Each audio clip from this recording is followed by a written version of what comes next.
오늘 아침 일라디오. 장마 대비 다들 잘 해두셨겠죠? 쏟아지는 비에 열매가 떨어지면 어쩌나, 줄기라도 부러지면 어쩌나 걱정이 많으실 겁니다. 바람만 좀 세게 불어도 논밭 걱정에 잠 못 이루는 게 바로 농부의 마음이기도 하죠. 그러니 한여름 장마철에는 정말 마음 놓으실 새가 없을 겁니다. 유난히 늦은 올해 장마는 국지성 호우로 내릴 가능성이 큰데요. 대비를 할 수 있다면 미리 단단하게 챙겨주시고요. 아무리 농사일이 걱정되더라도 비가 쏟아지는 동안에는 물가나 전기시설 근처에는 절대로 가까이 가시면 안 된다는 거 다들 아시죠? 무엇보다 안전하게 지날 수 있기를, 그리고 애써 지은 농사 안타깝게 흘려보내는 일이 없기를 간절히 바라는 아침입니다. 7월 3일 토요일 오늘 아침 일라디오 출발할게요.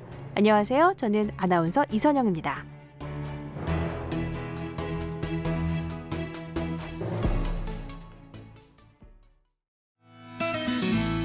KBS 라디오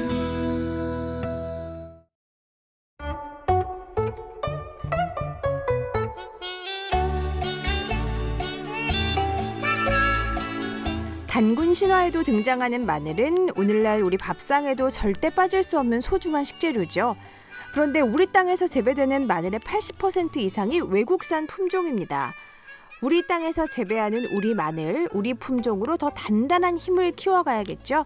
오늘 쉽고 재미있는 우리 품종 이야기 시간에 우리 힘으로 만들어낸 우리 마늘 이야기 함께 나눠보겠습니다. 농촌진흥청 채속과 권영석 연구관 연결돼 있습니다. 안녕하세요. 예, 안녕하세요. 농촌진흥청 채속과 권영석입니다. 네, 반갑습니다. 마늘 하면은 저도 지난 주말에 저희 아버지가 집에서 마늘을 까주셨거든요. 예. 네, 늘 음식에 항상 마늘을 넣고 있기 때문에 이 찌개나 국도 제맛이 안 날 테고, 또 육류나 반찬류를 만들 때도 마늘이 들어가야 해서 저희 그 육종 마늘을 사야 된다. 엄마가 이 말을 항상 하시거든요. 연구관님도 평소에 마늘 많이 드시죠?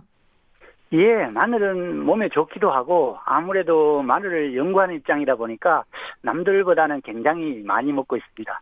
그렇죠. 저희가 방송을 통해서 토종 마늘에 대해서 여러 번 전해드린 적이 있었는데요.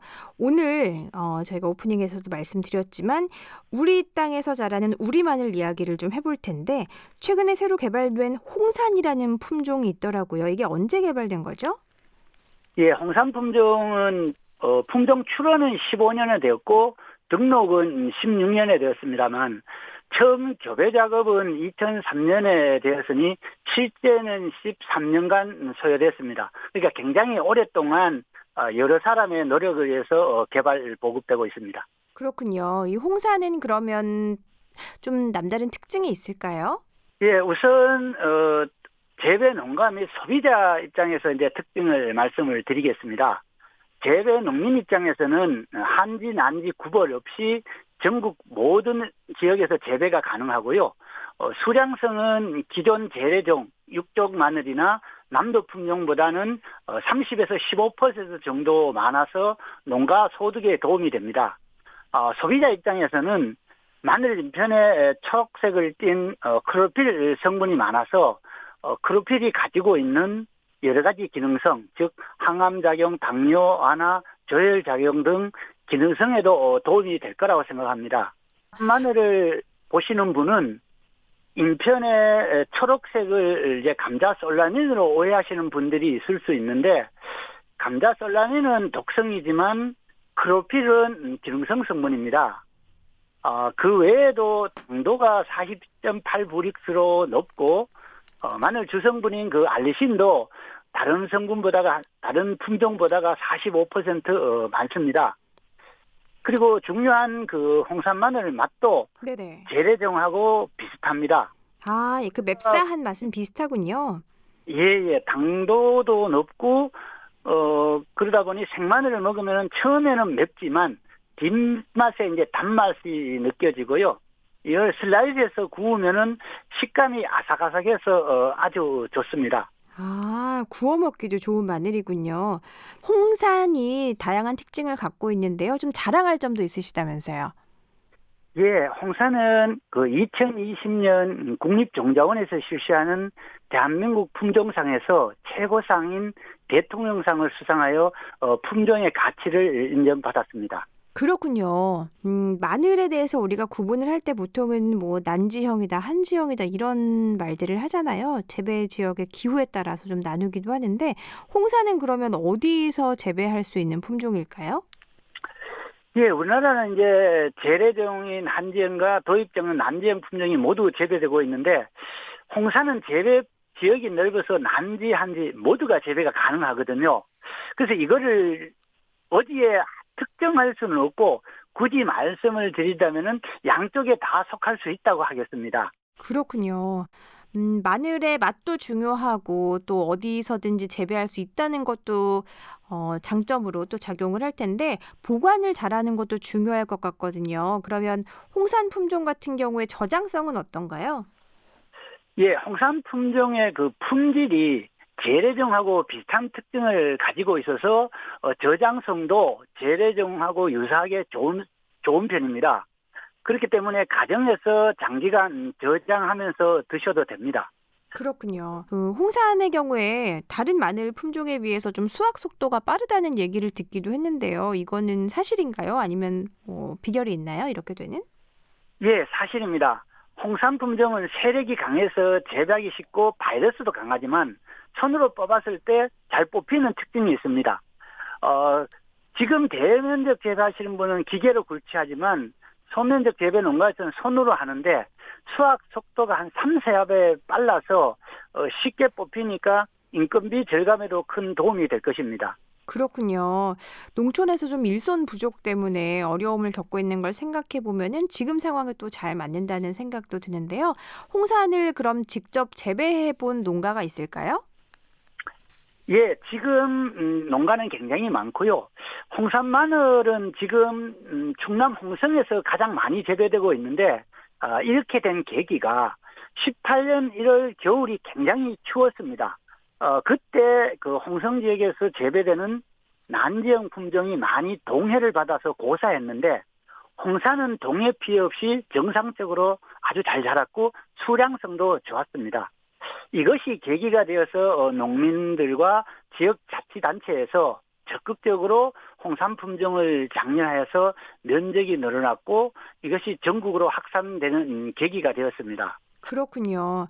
홍산 품종을 이제 재배해야겠다라고 계획하는 농가에서 좀 유의할 점이 있을까요? 예, 홍삼 품종 재배 시 주의사항 이제 몇 가지만 당부를 드리면 첫째는 습기가 좀 늦은 만생종이기 때문에 너무 일찍 수확하면은 수량이 많이 줄어들기 때문에 너무 일찍 수확하지 마시고요. 둘째는 마늘종을 보통 제거를 하시는데 제거하지 않으면은 수량이 한 15% 감소가 되는데 홍사는 한 25에서 50% 더 많이 감소가 됩니다. 그렇기 때문에 마늘종이 올라온 후 한 7일에서 10일 후에는 반드시 제거해 주는 게 중요하고요. 셋째는 비료인데요. 밑거름은 정상적으로 주시면 되지만 봄에 주는 웃거름은 이제 적게 주셔야 합니다. 뭐 첫 웃거름은 정상적으로 주셔도 되지만 마지막 웃거름은 세력이 좋으면 주지 않는 게 오히려 그 수량성이 증가합니다. 유념해 주셨으면 합니다. 네. 앞으로 재배할 농가들에서 좀 이런 점을 잘 유의해서 재배를 해주셨으면 좋겠습니다. 오늘 새로운 마늘 품종 홍산에 대해서 들어봤는데요. 저도 이제 마늘 사러 가면 홍산 품종이 있는지 좀 눈여겨보고 맛도 봐야겠다는 생각을 해봤습니다.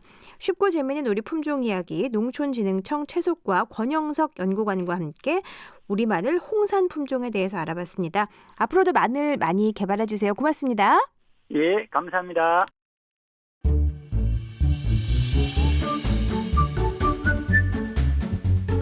아침을 여는 기분 좋은 습관. KBS 오늘 아침 1라디오.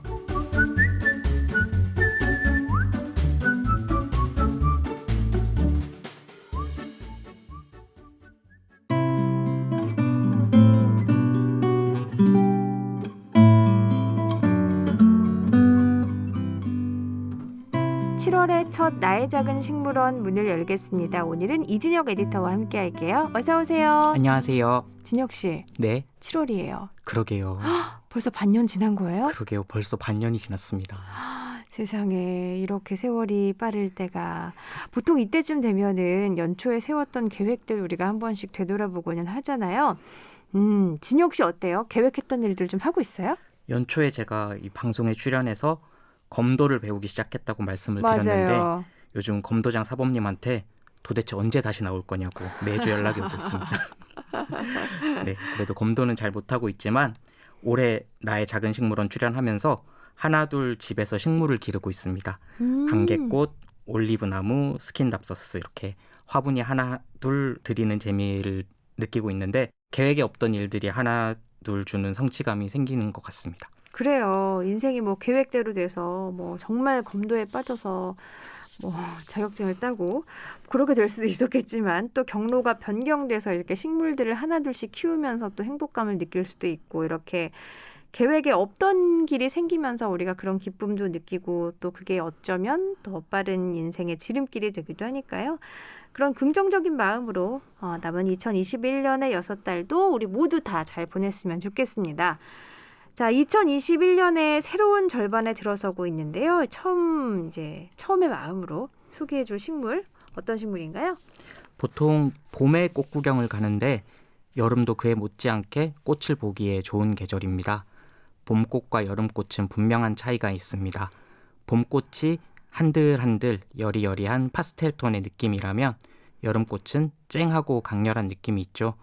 오늘은 한여름에 피어나는 향기로운 보라색 꽃을 소개해드리려고 합니다. 그대 모습은 보랏빛처럼. 그러죠? 제가 보라색을 되게 좋아하고 또 보라색 꽃도 좋아하거든요. 진짜로. 네. 또 노래를 부르면 잘 맞춰줘서 너무 고맙고요.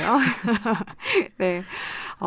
보라색이라고 하면은 사실 약간 좀 차가운 느낌이 있긴 그쵸, 해요. 네. 네. 그래서 약간 붉은 느낌도 있기도 하고 그래서 약간 차갑게 타오르는 뭐 저의 이번 달 글의 주제이기도 한데 그런 느낌이 있는 것 같아요. 보라색은. 네, 어느 꽃으로 그 보라색의 느낌을 전해 주실 건가요? 바로 라벤더입니다. 라벤더. 네. 잠 오는 향기. 네, 너무 좋은 향기. 이제 모두에게 좀 친숙한 허브가 되기도 했는데요. 향수, 라벤더 향수 너무 좋아하고 향초로도 많이 나오잖아요. 인기 있는 향기인 것 같아요. 네. 라벤더는 그 향 때문에 또 많은 분들이 좋아하는데 꿀풀과의 여러 해살이 꽃으로 쥐중의 연안이 원산지입니다. 그러니까 외국에서 온 꽃인데 지금은 우리나라에서 많이 사랑을 받고 있고요. 긴 대에 여러 개의 작은 꽃이 달려 있어서 마치 벼나 보리 이삭 같은 모양을 하고 있습니다.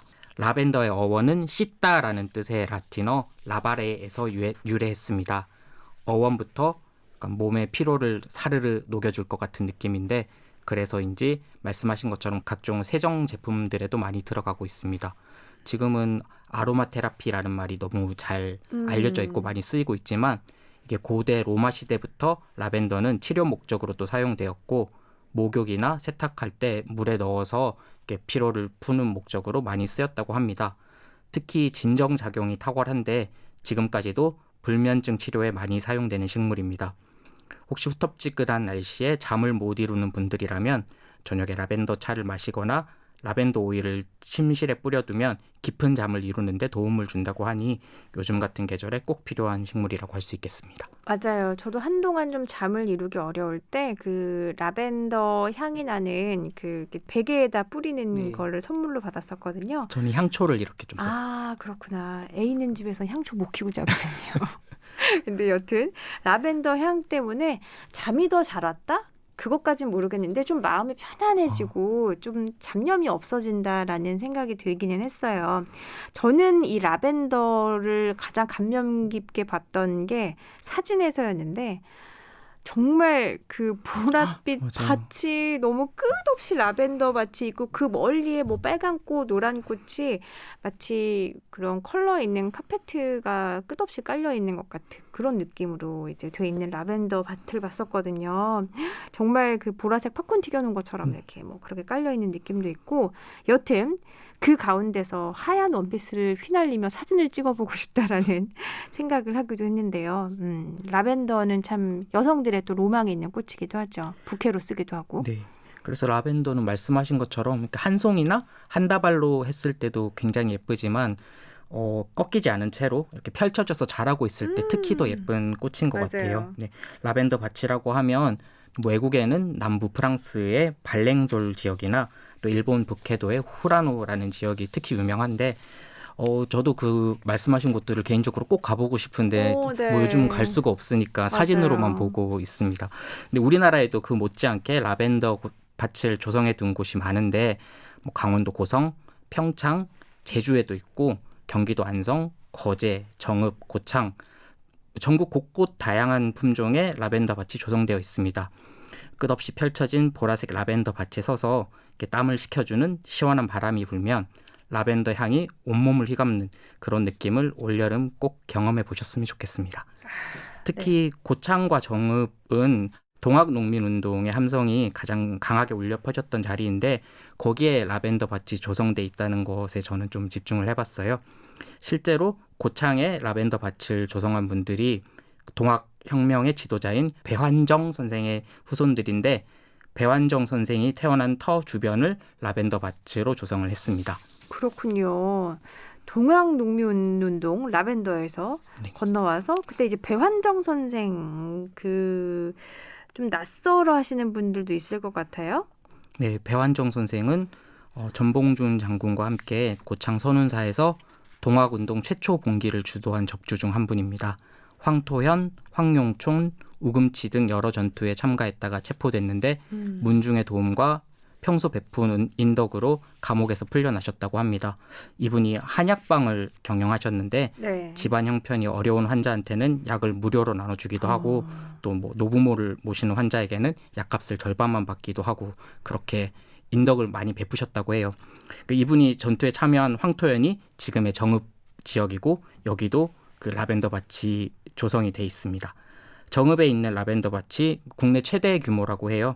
그 동학의 자리에 또 동학의 후손들이 라벤더 밭을 조성해 관광지로 만드는 모습을 보며 제가 또 오늘 원고를 준비하면서 은근슬쩍 라벤더를 역사와 연관지어 보게 되었습니다. 거제에 있는 라벤더 밭도 마찬가지인데 이곳은 또 다크 투어리즘 관광 상품으로 판매되고 있기도 합니다. 6.25 최대 포로 수용소였던 거제 포로 수용소 인근에 라벤더 밭이 있는데 이제 포로 수용소는 유적 공원으로 활용되고 있습니다. 그렇군요. 거기 영화에도 나왔다고 했던 것 같은데요. 네, 혹시 스윙키즈라는 영화 보셨어요? 포로 수용소에서 탭댄스를 추는 모습이 무척 인상적이었던 영화입니다. 언뜻 이게 포로 수용소와 탭댄스 이러면 황당하게 들리시겠지만 네. 이 영화가 어느 정도 사실에 기반한 영화입니다.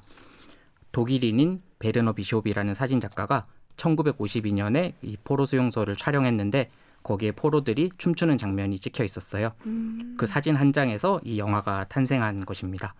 물론 그곳이 17만 명이나 수용된 곳이었던 만큼 뭐 결코 낭만적인 공간은 아니었겠지만 또 가장 아픈 시대에 가장 비극적인 장소임에도 불구하고 그 안에서 어떻게 행복해지고자 하는 몸부림이 있었다는 사실을 우리가 좀 기억해야 할 필요가 있겠다는 생각이 들었습니다.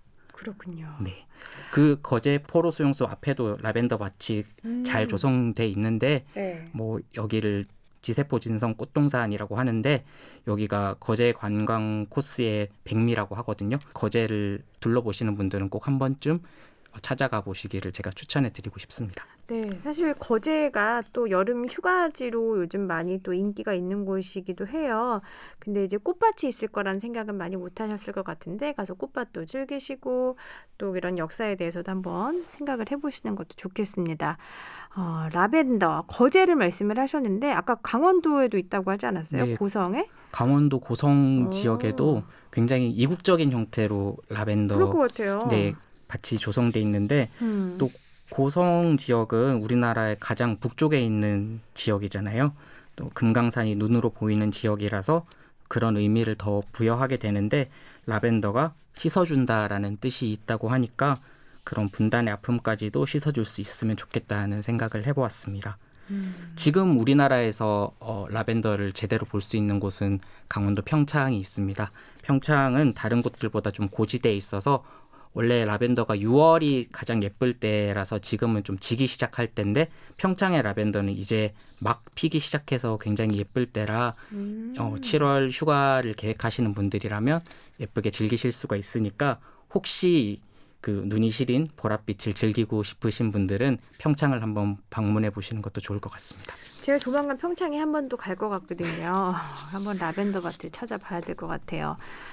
라벤더를 그냥 향기 있는 예쁜 꽃이라고만 생각했는데 뭐 역사도 또 사연도 다 들어보니까 또 다르게 느껴지기도 합니다. 근데 진혁 씨, 그 라벤더 향이 반려동물에게 좀 위험할 수도 있다는 게 무슨 말이에요? 라벤더 향이 다른 허브에 비해서 풀냄새가 강하고 좀 톡 쏘는 향이 있는 게 사실입니다. 그래서 라벤더 향기 때문에 죽은 고양이의 사연이 해외에서 소개되기도 했습니다. 이건 네. 사실인데 이 때문에 라벤더 향이 개나 고양이에게 치명적이라는 루머가 돌기도 했는데 일상생활에서 걱정할 정도는 아니라고 합니다. 하지만 미국의 동물 학대 방지 기구인 ASPCA는 라벤더를 고양이, 개, 말에게 독성이 있는 식물로 지정해 놓았습니다. 그런데 실제로 그 라벤더 자체가 엄청 위험하진 않지만 농축한 라벤더 오일은 반려동물에게서 멀리 두는 것이 좋다고 합니다. 근데 농축한 아로마 오일은 동물뿐 아니라 사람도 직접 닿거나 흡입하지 않는 것이 좋다고 합니다. 이것은 뭐 라벤더뿐만 아니라 다른 아로마 오일도 마찬가지라고 하니까 웬만하면 그런 것들은 직접 이렇게 마시거나 손에 닿지 않도록 주의하시면 좋겠습니다. 그렇죠. 좀 희석해서 쓰던지 아니면 정말 간접적으로 맞는 게 좋을 것 같습니다. 아니면 농축된 오일보다 아예 그냥 허브 화분을 들여놓는 네. 거는 좀 안전할 수 있겠죠? 그런데 이 화분을 사실은 허브 화분을 키우기가 쉽지가 않습니다. 잘 이게 죽어요. 지중- 말라서. 지중해에서 온 친구들이라 그런지 싹을 틔우기도 굉장히 힘들고 저도 사실은 이 라벤더 키우기에 도전해 본 적이 있는데 저는 완전히 실패했습니다. 우선 말씀드린 것처럼 싹을 틔우는데 굉장한 인내가 필요하고 후기들을 제가 찾아봤는데 도대체 이거 어떻게 키우는 거지? 뭐 이렇게 찾아봤는데 3주 정도 시간이 걸린다고 합니다. 그래서 혹시 라벤더 키우기를 도전해 보려는 청취자가 계신다면 절대 포기하지 마시고 3주 정도 정성스럽게 기다린 다음에 그래야 싹이 나온다는 것을 말씀드리고 싶습니다. 그리고 싹이 트고 난 다음에는 조금 건조하게 키워야 잘 자라서 예쁜 꽃이 피고 또 향이 난다는 것을 말씀드리겠습니다. 그렇군요. 기다림이 필요하다는 생각이 들었습니다. 화원에서 좀 자란 라벤더 화분을 저는 사서 그냥 길러보는 방법도 추천을 드리고요. 자, 올여름 라벤더가 주는 보랏빛 향기에 푹 빠져보시는 것도 좋겠습니다. 나의 작은 식물원 이준혁 에디터와 함께했습니다. 고맙습니다. 감사합니다.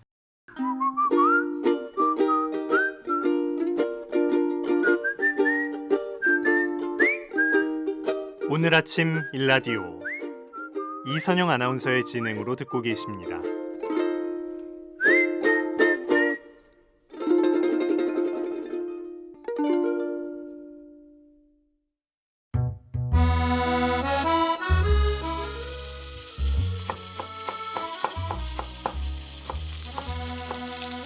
맛있는 한 끼. 뜨거운 태양과 쏟아지는 장대비 속에서도 우리 밥상에 오를 식재료는 오늘도 온 힘을 다해서 자라고 있습니다. 무더위도 잘 견뎌내는 기특한 우리 식재료 더 맛있고 건강하게 많이 먹어야겠죠? 더 맛있는 한 끼 더 맛있게 즐기기 위해서 오늘도 이분과 함께합니다. 코미디언 서평가 근용인의 딸 남정미 씨 어서 오세요. 새벽종이 울렸네 새 아침이 밝았네 너도 나도 일어나 아침밥을 먹으세. 안녕하세요. 반갑습니다. 코미디언은 남정미입니다. 정미 씨. 네. 지난주도 그렇고 오늘도 그렇고 정말 활기차 보여요. 이렇게 아침에 에너지가 넘칠 수 있는 비결이 있을까요? 아침에 눈 뜨자마자 일단 고기를 굽고요. 쌀을 굉장히 잘 먹습니다. 밥을 잘해서 먹고 우리가 계속 수업 시간에 계속 배웠잖아요. 우리 쌀 공부하면서 소믈리에 쌤한테 배웠을 때 그날 먹을 밥 그냥 갓 지어서 먹는 게 제일 좋다. 예전에는 냉동실에 엄청 많이 돌멩이들 많이 계셨거든요. 근데 요즘 돌을 다 처리하고 흰 벽돌 다 정리하고 곰방곰방 그때그때 해 먹으니까 기운도 더 많이 나고 진짜 밥심으로 사는 게 아닌가 하는 생각이 들어요. 그래요. 저도 전기밥솥을 여전히 사용하고 있지만 예전에는 뭐 이틀씩 넘겨서도 먹고 했습니다. 요즘은 하루 반, 하루 정도 만에 비우려고 굉장히 노력하고 소량씩 밥을 지으려고 노력해요. 좋은 생각이에요. 네, 그러면 좀 더 쌀맛이 더 이제 먹을 때 나기도 하고 왜 다음 날 하루 지난 밥 먹을 때 이렇게 좀 그 약간 그런 눅눅한 냄새도 나고 맞아요. 하잖아요. 살짝. 맞아요. 그전에는 그냥 그걸 반찬으로 먹으면서 그냥 대충 먹고 털어버리고 했는데 이제는 그렇게 내가 그 귀한 시간, 그 귀한 밥을 먹으면서 그렇게 모든 걸 낭비하지 않으리라 맞아요. 생각을 하고 쌀 먹는 그 시간을 귀하게 생각하려고 하고 있습니다. 어떨 때는 보온밥솥에 있는 숫자가 넘어가서 다시 리셋될 때까지 놔두는 경우도 나 옛날에 있잖아요. 많이 그랬어요. 오늘도 쌀에 대한 얘기를 나눠보면서 쌀을 사랑하는 시간이 되었으면 좋겠습니다. 그렇습니다. 이 맛있는 우리 쌀 우리가 더 많이 잘 알아야 되겠죠? 우리 쌀 소개해 주실 쌀 전문가 쌀 큐레이터 김동규 대표님 어서 오세요. 네, 안녕하십니까. 동네 정미소 김동규입니다. 네, 오늘도 역시 쌀이 더욱더 먼저다 라는 티셔츠와 함께 또 해주고 계십니다. 역시 대표님 볼 때마다 네. 다른 그 무엇보다도 정말 쌀을 아끼고 사랑해야겠다라는 생각이 들어요. 저는 사실 대표님한테 좀 궁금한 게 쌀 전문가시고 쌀 큐레이터면 어떻게 보면 이제 정말 소위 많이 하는 말로 눈만 돌리면 다 쌀이 지천에 있다. 다 각자 다른 종류의 쌀이 있잖아요. 그러면 삼시세끼를 다 다른 쌀로 드시는지. 저도 인간이기 때문에 보온밥솥? 라면도 먹고요. 빵도 드시나요? 햄버거도 먹고요. 솔직하다. 밥만 좋아하지는 않은데 예. 어쨌든 쌀 자체가 다르게 생각하면 쌀이 밥만 있는 게 아니라 쌀이 국수도 되고 빵도 되고 다양하잖아요. 술도 되고 예, 이런 식으로 이제 쌀이 훨씬 더 다양한 색깔로 사람들에게 알려지고 소비되는 걸 저도 좀 도움이 되고자 계속 쌀을 알리고 있습니다. 그렇군요. 그럼 이왕이면은 그런 곡물로 만든 어떤 뭐 빵이나 국수를 고를 때 뭐 조금 더 쌀로 만든 걸 고르려는 그런 노력을 하실까요? 아무래도 저도 이제 길 가다가 쌀 관련 예를 들면 쌀로 만든 아이스크림이 눈에 띈다. 네. 또 뭐 쌀로 만든 뭐 맥주가 있다. 이러면 훨씬 더 이제 눈이 많이 가고요. 인터넷 검색도 주로 검색 키워드가 쌀, 밥 이런 키워드에 항상 검색을 합니다. 그래서 또 제가 모르는 것도 많기 때문에 맞아요. 새로운 쌀 품종부터 쌀로 만든 다양한 먹거리들도 우리 뭐 청년 셰프들, 농부들도 계속 지금 개발하고 또 발전시켜가고 있기 때문에 저도 계속 쌀에 대한 공부는 계속 놓치지 않고 하고 있습니다. 그렇군요. 자, 오늘도 그러면 저희가 김동규 대표님과 함께 새로운 쌀에 대해서 알아볼 텐데요. 사실 새로운 쌀이 아니죠. 이미 있는데 우리가 잘 몰랐던 그런 쌀 이야기 나눠보겠습니다. 오늘 어떤 쌀 들고 오셨어요? 오늘은 또 전남 지역의 대표적인 신품종으로 새청무라는 품종을 좀 소개시켜 드리려고 하고요. 지난번에 저희가 아마 참드림이라는 경기도의 이제 대표 품종을 소개시켜 드린 적이 있습니다. 새청무도 이제 기존에 이제 일본 품종을 대체해서 전남 지역에 있는 그 지역의 특색을 살린 품종으로 지금 개발돼서 재배되고 소비되고 있는 품종입니다. 그렇군요. 새청무라고 합니다. 무. 이 품종 이름만 좀 무 같잖아요, 그죠? 네. 어디죠? 화순무 뭐 이런 것처럼 그냥 무 품종이라고 생각하시는 분들도 계실 것 같은데 우리 쌀 품종 중 하나인 새청무입니다, 맞죠? 맞죠. 좀 자세히 알아볼까요? 새청무에 대해서? 네, 처음 들으시면 이제 무 품종으로 오해하시는 네. 분들이 있고요.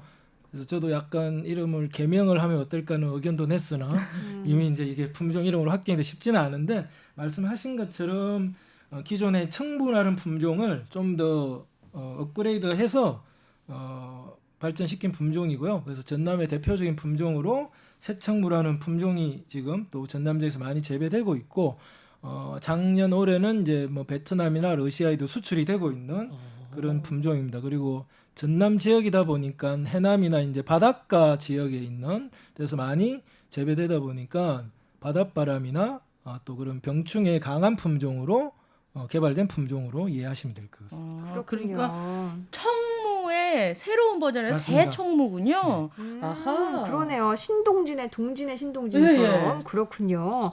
한때 우리가 맛있는 쌀이라고 하면은 그 외래 품종들 여러 가지 있잖아요. 맞아, 맞아. 그런 거 먼저 떠올릴 때도 있었지만요. 이제 새청무라는 이 좋은 품종 개발되면서 이제는 좀 우리의 눈도 바뀌지 않았을까 싶어요. 어떻습니까? 우리 품종들 많이 재배되고 있나요? 그러니까 이전에 이제 대표적으로 많이 저희가 아는 품종 중에 이제 고시익갈이나 추청, 악기바레, 뭐 히토메보리 이런 일본 품종이 실제로 많이 재배가 됐습니다. 네. 이제 그 맛이 또 익숙해져 있었고, 근데 이제 저희도 이제 종자 독립이라는 차원에서 대한민국 전체 정부 차원에서도 그렇고 지자체별로 이제 그 지역에 맞는 토양이나 기후 이런 특색에 맞게 이제 또 품종을 계속 발전시키고 있습니다. 그래서 점점 새로운 품종이 각 지역별로 이제 계속 개발되고 있는 상황이고요. 그래서 그것이 이제 지역마다 차이는 있지만 어느 지역은 한 2023년까지 또 어떤 지역은 2025년까지 현재 있는 일본 품종을 모두 이제 대체할 수 있는 품종을 만들어 가겠다는 게 지금 목표로 하고 있습니다. 그렇군요. 그러면은 전남 지역에서는 얼마나 이 새청무가 재배가 되고 있나요? 아직은 그렇게 썩 많은 품종은 아닌데요.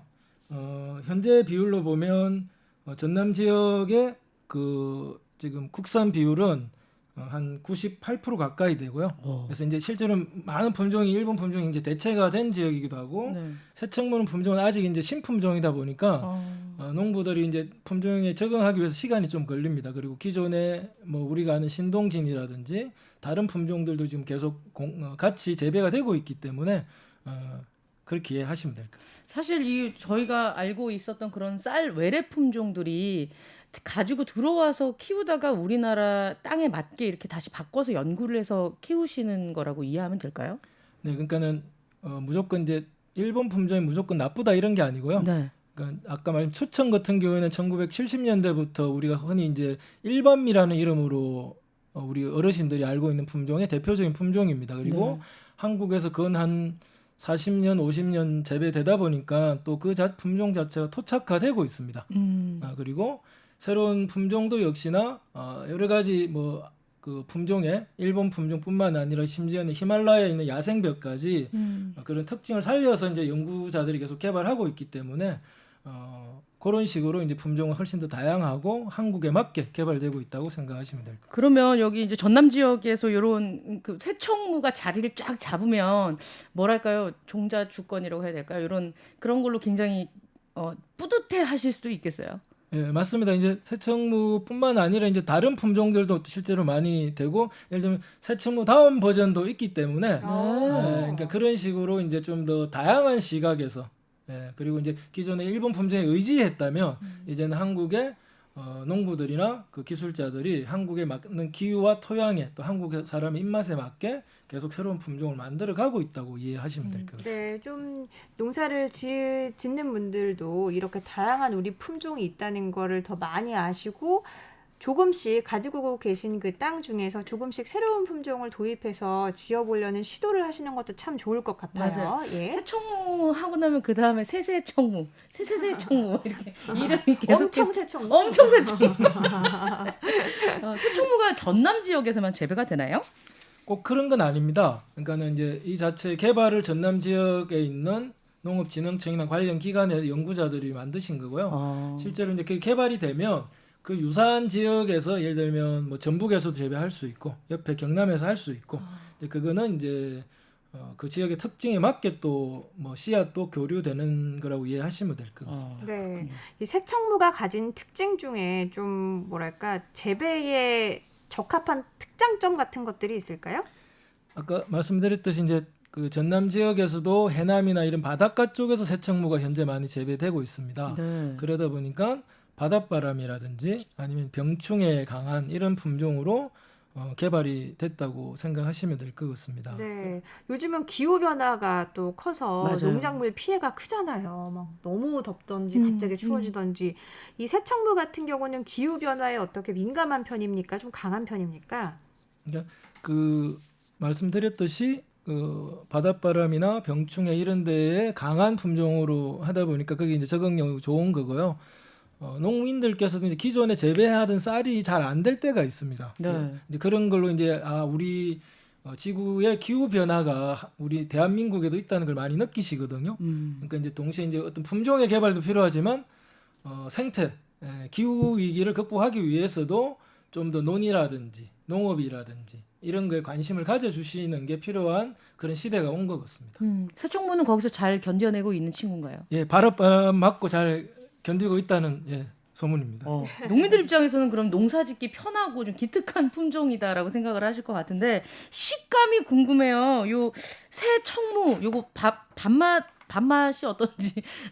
제가 약간 좀 평가를 하면 물론 이건 개인 취향이 있습니다. 그래서 밥이 어떻게 됐냐, 어떻게 보관의 차이는 있지만 전반적으로는 품종의 특징을 보면 식감 자체가 좀 단단하면서 밥맛도 그냥 단맛보다는 좀 담백한 단맛이 있는 게 특징입니다. 그래서 그런 걸 유념해서 좀 뭐 밥맛 자체를 즐기시거나 요리 준비하실 때 고려하시면 도움이 될 것 같습니다. 약간 진밥보다는 약간 된밥 드시는 분들한테 더 취향에 잘 맞을 것 같네요. 자, 그러면 이제 저희가 새청무에 어울릴 만한 요리도 좀 생각을 해보면 어떨까 싶어요. 새청무 밥 한 그릇에 어떤 요리를 같이 올려보면 좋을까요? 지금 또 한여름으로 지금 가고 있어가지고 좀 여름철에 잘 어울리는 새청무 쌀과 잘 어울리는 요리가 뭘까 생각해봤는데 대표적으로 좀 여러 가지 영양도 고려하고 여름의 입맛을 살리기 위해서 열무 비빔밥이 어떨까 생각을 했습니다. 그래서 여름에 만드는 열무의 그 국물에 약간 취향에 따라서 된장 또는 고추장 아니면 또 다른 야채 좀 넣어가지고 위에 계란 후라이 하나 올려서 먹으면 여름에 한 끼 훌륭한 식사 되지 않겠나 생각하고 있습니다. 참기름. 참기름이요. 참기름 한 빠진 바퀴 거. 돌려줘야죠. 예. 열무 비빔밥 너무 맛있을 것 같아요. 열무 비빔밥. 정미 씨 네. 한번 생각해 보면 정미 씨가 오늘 아침에 이 새청무로 밥을 짓는다면은 예. 어떤 반찬, 어떤 국이랑 같이 상을 차리겠어요? 글쎄요. 지금 냉동실에 또 돌로 계시는 미더덕 같은 거 꺼내다가 이렇게 된장찌개 같은 거? 아니면 이제 좀 된장찌개인데 강된장 같이 빡빡하게 해서 이렇게 끓여서 먹으면 좋겠다는 생각이 드는데요. 선생님, 저는 약간 된장 들어가는 거 좋아하거든요. 어울릴 수 있는 거 팁 하나 또 주세요. 어떤 거 만들어 먹으면 될까요? 저는 뭐 이제 된장 자체에 뭐 야채나 두부 넣어서 이제 가장 베이스도 괜찮고요. 예. 저는 최근에는 이제 우렁이 된장국 좋더라고요. 우렁이 된장국. 기존에 이제 뭐 돼지고기 넣거나 뭐 이런 게 아니라 그 자체 식감도 좋고 약간 좀 담백하고 이런 또 그 영양분도 충분히 있기 때문에 열무 비빔밥하고도 잘 어울릴 것 같습니다. 네. 저 열무 비빔밥 얘기하셔서 생각나는데 제가 한동안 꽂혀서 많이 먹었던 게 저는 그 명란을 진짜 좋아하거든요. 명란. 그래서 그 잘 후숙된 아보카도를 좀 이렇게 깍둑깍둑 썰어 놓고 그다음에 거기다가 명란을 껍질을 벗겨가지고 이렇게 쭉 짭니다. 거기에다가 참기름 넣고 그다음에 깨소금 넣고 그리고 이제 계란을 뭐랄까요 한쪽 면만 익혀가지고 그렇게 해서 김가루를 뿌려가지고 이렇게 명란 비빔밥을 만들면 정말 맛있는데 여기에 이제 새청무로 밥을 해가지고 넣으면 어떨까 그런 생각이 들어요. 어떻습니까? 정말 잘 어울릴 것 같습니다. 이제 그게 그 비빔밥 자체가 이제 쌀알이 살아 있는 게 또 중요하잖아요. 맞아요. 떡지면 이제 그 비빔밥의 그 특징이 안 살아나기 때문에 맞아. 명란 들어간 비빔밥하고도 잘 어울릴 것 같고 실제 서양 요리 중에 뭐 스페인 요리 중에 빠에야라든지 리조또처럼 쌀알의 식감을 살린 요리하고도 이 새청무가 저는 잘 어울릴 거라고 생각을 합니다. 그렇군요. 저 이거 진짜 잘하는데 좀 만들어주고 싶다. 이선호 아나운서 언제 만들 거예요? 네네 내일 와요. 갈게요. 예. 주말 맞아서 가야 되겠네요. 알겠습니다. 이렇게 저희가 새청무와 어울릴 만한 다양한 음식들을 좀 소개를 해드렸는데요. 그 잡곡밥 좋아하시는 분들도 있잖아요. 네. 이 새청무는 다른 잡곡이랑 섞었을 때는 좀 어떨까요? 밥맛이 잘 어울릴까요? 모든 쌀은 자연스럽게 모든 잡곡하고 제가 보기엔 잘 어울리고요. 그러니까 여름철이니까 이제 이런 다양한 콩이 지금 뭐 지난주에 완두콩 말고도 새로운 그러니까 지금 콩이 또 많이 나오고 있기 때문에 그런 콩밥을 지어 먹어도 이 여름철에 좀 입맛 없는 입맛을 살리기도 좋을 것 같고요.